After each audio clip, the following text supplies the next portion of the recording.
ЕГЭ по химии, географии и литературе сегодня сдали выпускники КОМИ. Эти предметы дали старт основному периоду экзаменационной кампании. В ближайший месяц больше 4000 человек примет 77 пунктов проведения ЕГЭ. В одном из них сегодня побывала Анна Зубрева.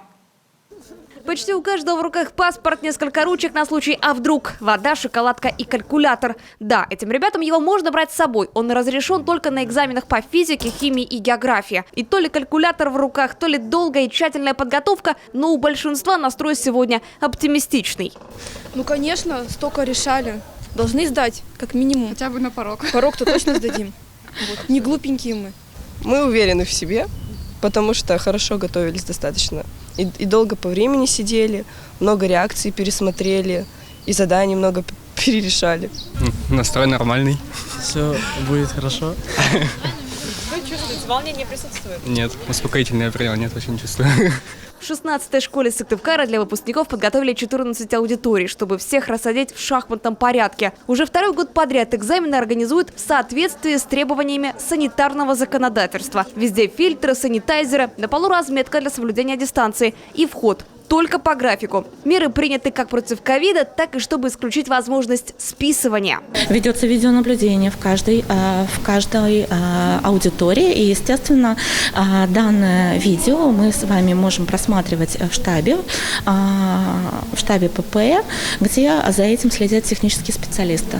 В случае чего сразу дисквалификация. Дети перед тем, как прийти на экзамен, уже прошли инструктажи в своих школах, а потому знают, иметь с собой средства связи, фото- и видеоаппаратуру и другие устройства для хранения и передачи информации запрещено. Вообще у республики хорошая репутация в этом смысле.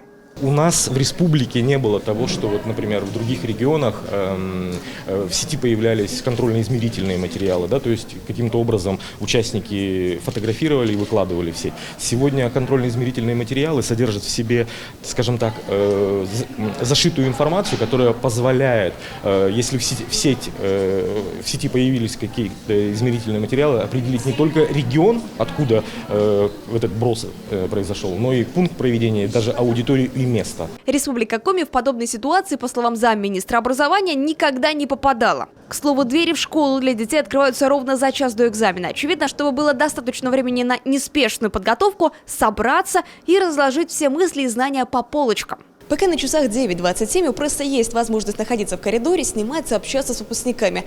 Но как только стрелка дойдет до 10, нам придется удалиться. Здесь наступит буквально гробовая тишина. И даже в рекреации останется только член экзаменационной комиссии.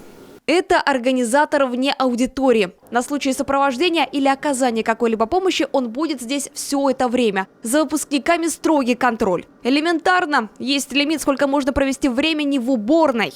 Задача состоит в том, чтобы во время экзамена дети, которые выходят из аудитории, встретить, проводить, обычно это бывает туалетную комнату, дождаться и вернуть в аудиторию. Не больше 10 минут, пояснили.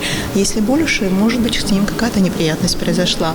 Дети есть дети, психологический какой-то момент такой, что нервы, слабость какая-нибудь, волнение. Основной период единого государственного экзамена продлится до 2 июля, включая резервные дни. Из тех предметов, что сдают сегодня, а это география, литература и химия, самым популярным оказался последний. Химию сегодня сдают около 460 человек в регионе.